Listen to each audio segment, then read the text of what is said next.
Welcome to Unbound, the podcast with Beth Curry, author, storyteller, and survivor. This is where books meet real life, where Beth reads chapters from her work and breaks free from the traditional audiobook format, diving deeper into the personal experiences, lessons, and liberation behind every page. Nothing is off limits. Let's get unbound. Hey everyone, welcome back to Unbound. I'm Beth Curry. All right, so picture this. I walk into Willow Grove expecting a normal Monday visit, and instead my mom is animated in a way I haven't seen in months. Her eyes are bright. She's practically vibrating with excitement to tell me stories. Stories about her teenage years, about her best friend Bonnie, secret codes, Beatles concerts, her first boyfriend Helmut, who taught her to drive a stick shift. Vivid, detailed stories full of sensory details and specific memories. All kinds of stuff. And I'm sitting here completely captivated because I've never heard most of these stories before. She's sharing the whole chapter of her life, basically, this teenage girl who existed before she became a wife and a mother. And it's like discovering a hidden room in a house you thought you knew completely. But here's the thing. I'm not entirely sure any of it actually happened. The experience happened, her telling me these stories happened, but I don't know. So this is chapter 27 in the book, and it's called The Stories That May Have Been. And it's primarily about confabulation. I've talked about that before, when dementia causes the brain to create these false memories without any intention to deceive, of course. When the line between remembering and inventing becomes kind of impossible to distinguish, and when truth becomes less important than emotional resonance. So that's why I let this happen. That's why I love this chapter. And here we go. So this is chapter 27, The Stories That May Have Been. I arrived at Willow Grove on a cold Monday in January, expecting our usual visit, perhaps some reminiscing about family holidays or looking through photographs together. Instead, I found Mum animated in a way I hadn't seen in months, her eyes bright with excitement, waiting with what seemed like genuine impatience for me to settle into the chair beside her in one of the common rooms. I think she had just had her nails painted again. "I've been remembering so many things today," she announced, straightening in her seat, with an almost conspiratorial air. "About Bonnie and Helmut." The names caught me off guard. Bonnie McEachran I knew vaguely as one of Mum's friends from her youth, someone she'd occasionally mentioned, but rarely in detail. Helmut was even more obscure in our family lore. I knew only that he had been Mum's first boyfriend, somewhere in the hazy territory of her pre-dad life. Neither had featured prominently in the stories Mum typically shared throughout my childhood, but in my teens I often joked about Helmut with Mum, playing along with an SNL skit I remembered from back then. It stuck. But today these figures from her distant past had apparently resurfaced with remarkable clarity, or at least what seemed like clarity. I was about to discover that memory and dementia is rarely straightforward, existing instead in a fascinating borderland between recollection and creation. "Bonnie and I were inseparable," Mum began, her voice taking on a storytelling voice I hadn't heard in years. "From 9th grade right through high school. Her family had that big house on Lakeshore with the wraparound porch where we'd sit for hours watching the boats." I nodded encouragingly, although I could not recall Mum ever mentioning this house before. Growing up, I'd heard countless stories about her childhood in Northern Ontario and her early married life with Dad, but the teenage years had remained strangely undocumented territory in our family narrative. "One summer, must have been 62, Bonnie's parents went to Montreal for 2 weeks and left her brother in charge," Mum continued, warming to her story. "Well, we decided just to have a little get-together, just a few friends. You know how those things go." Her eyes twinkled with mischief as she described how their little get-together had evolved into what sounded like a full-blown party, with neighborhood kids arriving in steady streams until nearly 50 teenagers were dancing in Bonnie's living room, spilling onto that famous wraparound porch and eventually migrating to the beach. Of course, in 1962, Mum would have been all of 12 years old. Jerry Blackburn showed up with her father's record collection, without permission, mind you, and Jimmy Porter brought his older brother's beer. We pushed back all the furniture and danced until 3 a.m. Mum's hands moved expressively as she spoke, her voice rising with the excitement of the memory. Bonnie's brother was supposed to be in charge, but he disappeared with some girl from Oakville and didn't come home until the next day. I hadn't heard her talk so much in months. Did Bonnie get in trouble? I asked, drawn into the narrative despite my uncertainty about its origins. Oh, terrible trouble, Mum confirmed with a knowing nod. When her parents got home, they found cigarette burns on the new sofa and beer stains on her mother's Persian rug. Bonnie was grounded for the rest of the summer, but her father, Mr. McEachran, had a soft spot for me. He said I was a good influence, if you can believe it, so I was still allowed to come over. We'd sit on that porch and make elaborate plans for when she'd finally be ungrounded. This led to a cascade of stories about her adventures with Bonnie and another friend named Jerry. They formed a trio of sorts though the dynamics seemed fluid in Mum's telling. Jerry's parents, Les and Jessie, frequently appeared in these narratives as benevolent adult presences, driving the girls to movies, hosting sleepovers, and teaching them to play bridge. There was a time the three of them skipped school to go to a Beatles concert in Toronto, only to get caught when their photograph appeared in the evening newspaper. The elaborate system they developed to communicate about boys using a code based on song titles, the secret spot at the lake where they would meet to share cigarettes and magazines their parents wouldn't approve of. Each story emerged fully formed, rich with sensory details, the smell of Bonnie's mother's perfume lingering in their bathroom, the specific shade of blue of Jerry's convertible, the sound of Les Blackburn's booming laugh when he caught them trying to sneak out through a bedroom window. As Mum spoke, I found myself both captivated and confused. These stories, so vivid, so specific, were almost entirely new to me. In all our years of mother-daughter conversations, these particular teenage exploits had never surfaced. Yet Mum related them with absolute conviction, as if they were well-established chapters in our family's oral history. Then the conversation turned to Helmut, and I experienced a flicker of recognition. Helmut's family was from Germany originally, Mum explained, her tone shifting to something more nostalgic. His father was a bush pilot in northern Ontario, very handsome man with his thick accent. Helmut had the same accent, even though he was born here. He was quite a bit older than I was. This detail aligned with the little I knew about this mysterious first boyfriend. Mum had occasionally mentioned dating Helmut before meeting Dad, though the details had always been sparse. We dated for nearly 2 years, she continued. He taught me to drive in his father's old truck, a stick shift. Can you imagine 16 years old grinding gears all over town? She laughed at this memory, then suddenly grew more somber. His younger brother, Klaus, fell out of his father's plane, you know. Just a little boy, 7 or 8, I think. They were flying over some remote lake, and somehow the door wasn't properly secured. Terrible tragedy. This story struck a chord of familiarity. I did remember Mum mentioning this tragic accident once or twice during my childhood, usually in the context of discussions about safety or the unpredictability of life. It was one of the few details about Helmut that had made it into our family's regular storytelling rotation. With this one anchor point of verification, I found myself wondering about the rest of the visit's narratives. Were these genuinely recovered memories surfacing after decades of dormancy? Or were they her mind's creative response to gaps in memory, filling the empty spaces with plausible but invented details? Mum continued weaving her tales of teenage friendship and young love. How Helmut had taken her to his senior prom in a borrowed tuxedo that was too short in the sleeves. How Bonnie had crashed her father's car while teaching Jerry to drive.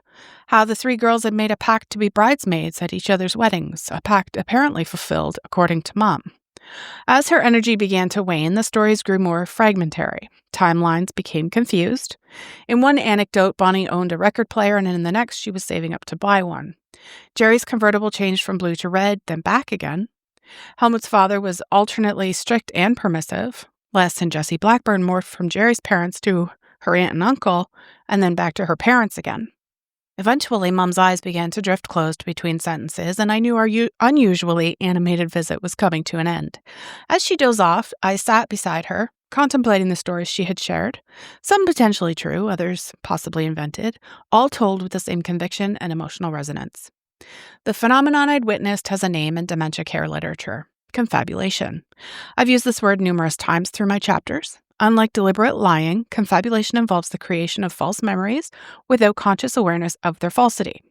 The person genuinely believes these memories to be true, often using them to fill gaps in their recollection or to create a coherent narrative from fragmented mental images. Dr. Oliver Sacks, the renowned neurologist and author, described confabulation as the creation of false memories in the absence of intentions to deceive.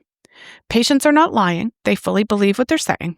This distinction is crucial for families navigating dementia's complex terrain. The stories our loved ones tell aren't fabrications in the sense of deliberate deception, but rather the mind's attempt to maintain narrative coherence when memory fails. Confabulation arises when the brain loses its fact-checking mechanism, causing imagined details to be accepted as real, especially in conditions like dementia, where memory gaps demand filling. Research published in the Journal of International Neuropsychological Society suggests that confabulation serves an important psychological function, helping people with memory impairment maintain a sense of control and identity when their grasp on reality becomes tenuous. By filling in memory gaps with plausible narratives, the mind creates continuity where cognitive decline has created fragmentation. For families, this phenomenon presents both challenges and opportunities. The challenge lies in determining how to respond, whether to correct inaccuracies, play along, or navigate some middle path. The opportunity emerges in the window these stories provide into the emotional reality of our loved ones, revealing what themes, relationships, and values remain important to them, even as factual memory deteriorates. In Mom's case, the stories about Bonnie, Jerry, and Helmut, whether historically accurate or partially confabulated, revealed consistent themes: friendship, adventure, pushing boundaries while remaining fundamentally good kids. They painted a picture of her teenage self that aligned with the woman I knew, someone who valued connection, found joy in small rebellions, and maintained a sense of humor about life's mishaps. And they were wildly entertaining to me. I found myself wondering about the truthfulness of these specific stories anyway. The details about Helmut's brother falling from the plane seemed likely to be accurate, given that I'd heard this story before. And Mum certainly had mentioned Bonnie McEachran's name over the years, though rarely with much elaboration. But what about the rest? The wild party at Bonnie's house? The Beatles concert adventure I was fairly certain was untrue? Jerry Blackburn and her parents? They had been mentioned a lot over the years. The code based on song titles? After leaving Willow Grove that day, I did some investigating. I searched through old photo albums, looking for pictures of Mom with these friends. I found a few group shots from what appeared to be high school years, though none were labeled with names. I checked Mom's address book, hoping to find contact information for Bonnie or Jerry, but came up empty. I even tried some basic internet searches, hoping these women might have social media presences. But without knowing married names or current locations, this proved fruitless. I do believe I found an obituary for Bonnie, but I'm not certain. A more substantial reality check came when weeks later, from Aunt Sandy, whose memories of Mum's teenage years offered an intriguing contrast to the stories I'd just heard. When Kathy was in high school, Sandy told me, I remember her friends were Mary Stewart, Bonnie McEachran, Marilyn Weber, and sometimes Jerry Blackburn. Mary was actually her closest friend. She even came with us to PEI on our family vacation one year. This new information added another layer of complexity. Mum hadn't mentioned Mary Stewart at all during her storytelling session, despite this apparently being her closest friendship. And according to Sandy, Jerry Blackburn was more of a peripheral figure who started dating Michael and stopped hanging out with Kathy, rather than the central character in Mum's teenage years. Sandy did confirm that the girls had a secret meeting place, though not by a lake as Mum had described. They did have a secret place in the woods by the St. Lawrence, she recalled. Regarding Helmut, Sandy's recollection painted a much briefer relationship than Mum had described. Helmut took her to prom, but that was about it, Sandy said. They maybe went to a movie. I don't remember him being in the picture for very long, maybe 3 dates at most.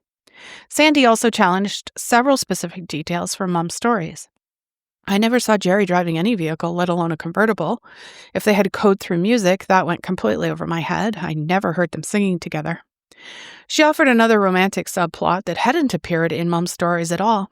I know your mom loved Randy Vokes, and I think they went out once, but he ended up with another girl, and I think that was her first heartbreak. This potential first heartbreak was entirely absent from Mum's recollections, replaced instead by the elaborate narrative about Helmut. And what about the Beatles concert that featured so prominently in Mum's narrative? The closest she got to a Beatles concert, Sandy explained, was when Dad took her, Mary Stewart, and me to see A Hard Day's Night at the Indian Reservation in an auditorium. This particular memory reminded me of a girls' day out that Sandy, Jen, Mom, and I went on to Toronto to watch a Beatles cover band about 10 years ago at the Lot. Sandy added one detail that hadn't appeared in Mum's stories at all. She probably tried smoking with Marilyn Weber, as Marilyn was a rebel and thought Kathy was too goody-goody. These discrepancies were fascinating, not just in the specific details that differed, but in how Mom's stories had centered certain peripheral relationships, Bonnie and Jerry, while completely omitting apparently central ones, Mary. The time compression was notable too. A movie outing expanded to a concert, a brief dating relationship stretched to nearly 2 years, a woodland hideaway transformed into a lakeside retreat. Regarding Helmut's brother and the plane accident, Sandy couldn't confirm this detail, leaving me to wonder about the origin of this particular story that had featured so prominently in both Mom's recent telling and in the occasional mentions throughout my childhood, which in itself could have twisted the reality of my own memory. These fragments of corroboration left me in an interesting place, with evidence suggesting that Mom's stories had some basis in reality, but had been significantly transformed through the lens of memory and confabulation. The truth clearly lay somewhere in between. Real people and events, embellished or recombined with elements from books, movies, or other parts of her life to create coherent narratives that made emotional, if not always factual, sense. How should families respond to confabulation? Experts in dementia care offer varying perspectives, but most agree that direct confrontation rarely helps. A 2018 article in the American Journal of Alzheimer's Disease and Other Dementias suggests that constantly correcting someone with dementia can increase anxiety and agitation while diminishing their sense of dignity and self-worth. Instead, many professionals recommend what's called validation therapy, an approach that focuses on the emotional truth behind statements rather than their factual accuracy. Developed by Naomi Fail in the 1960s and refined over subsequent decades, validation therapy suggests that caregivers acknowledge the feelings expressed in confabulated stories, even if the details seem implausible.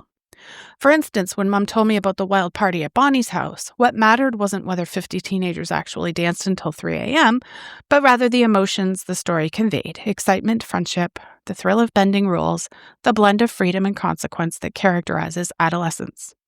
By engaging with these emotional truths, I could connect with Mom, even without knowing which details were historically accurate.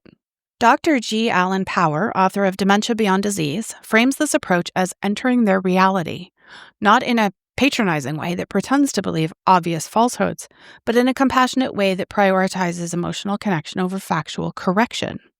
The goal, he writes, is not to reinforce delusions, but to understand what unmet needs or feelings might be driving the person's current experience. Some families worry that going along with confabulation might constitute lying to their loved one or failing to anchor them in reality. But proponents of validation therapy argue that the emotional reality is often more important than the factual one for people with dementia. Being constantly corrected can lead to feelings of shame, frustration, and isolation, whereas being validated in the emotions behind their stories can provide comfort and connection. This doesn't mean families should actively reinforce clearly false beliefs, especially those that cause distress. A middle path often works best, neither contradicting nor explicitly confirming questionable details, while engaging genuinely with the emotional context of the stories. Questions like, "How did that make you feel?" or "What did you enjoy about that time in your life?" can redirect conversations toward emotional truths that remain accessible, even when factual memories become unreliable. For adult children navigating confabulation, there's another dimension to consider. These stories, whether strictly accurate or partially invented, may offer glimpses into aspects of our parents' lives we never knew. Mom's tales of teenage adventures with Bonnie and Jerry revealed a side of her I had rarely seen in our family narratives. The teenage girl who existed before she became a wife and mother, who had friendships and romances and small rebellions all her own. In a strange way, dementia sometimes grants access to these hidden chapters precisely because it weakens the filters and self-editing that keep certain stories untold. The disinhibition that often accompanies cognitive decline can allow buried memories and untold stories to surface, even if they arrive mixed with confabulation. A week after that story-filled visit and several weeks before Sandy brought a lot of it into clearer light, I returned to Willow Grove with a plan. I'd brought a notebook in addition to my recorder, just in case, to record any new stories Mom might share about Bonnie, Jerry, or Helmut. I was curious about whether these narratives would resurface, and if so, whether they would remain consistent or evolve in new directions. I found Mom much quieter than during our previous visit, her energy subdued, her focus drifting. When I gently prompted her about Bonnie, she looked momentarily confused. "Bonnie?" she repeated, brow furrowing slightly. "I'm not sure I know a Bonnie." You told me last week about your friend Bonnie, I reminded her. You used to hang out at her house on Lakeshore, the one with the wraparound porch. Mom shook her head slowly. I don't remember saying that. I tried again with mentions of Jerry Blackburn and her parents, Les and Jessie, but these names similarly failed to spark much recognition. When I mentioned Helmut, however, a clearer awareness emerged. Helmut, she said softly. German boy. His brother died. Fell from a plane, I prompted. She nodded. Yes, that's right. Very sad. But that was all she could or would say on the subject. Our conversation drifted to other topics, and the vibrant storyteller of the previous week remained hidden behind the fog that had returned. I find myself reflecting on the fascinating process I've witnessed for the first time. What's most striking isn't just that Mom created elaborate scenarios around real people from her past, but how she centered peripheral figures while completely omitting her apparently closest friend.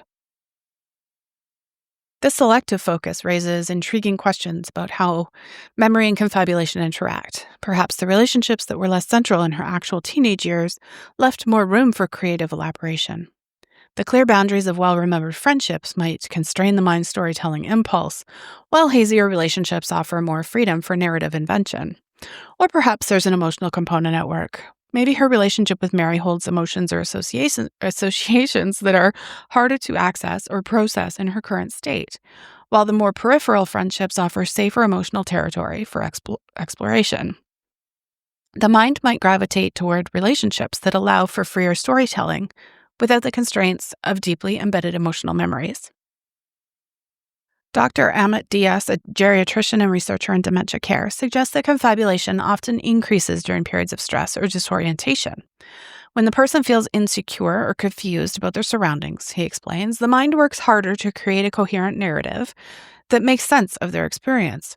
This might explain why Mom's elaborate stories emerged so strongly one week only to disappear the next, perhaps responding to fluctuating levels of stress, confusion, or need for connection.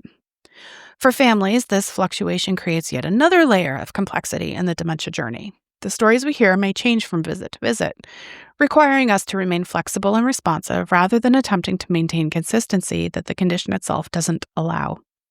I've stopped worrying so much about distinguishing absolute fact from confabulation, focusing instead on the connection these stories create between us.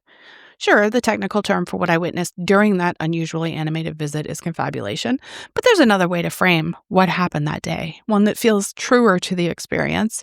For a few precious hours, Mom was once again the storyteller she's always been, weaving narratives that captured essential truths even if the details sometimes wavered. In doing so, she offered me a gift, a peek at the girl and young woman she was before she became my mother, before her identity merged with the roles of wife, mother, grandmother, church volunteer, caregiver. Who was Bonnie McEachern, really? Was there actually a wild party on a wraparound porch that summer of '62? Did Jerry Blackburn's parents teach Mom to play bridge? Did Helmut really teach her to drive his father's truck with the grinding gears? I may never know with certainty. But I know that somewhere in these stories, whether remembered, created, or some combination of both, lies an emotional truth about my mother that I'm grateful to have seen. After all, aren't all memories partly creation? Don't we all continually revise our life stories, emphasizing certain details and minimizing others, finding patterns and meanings that might not have been apparent in the moment of experience? Memory has never been the perfect recording device we sometimes imagine it to be, even in minds untouched by dementia.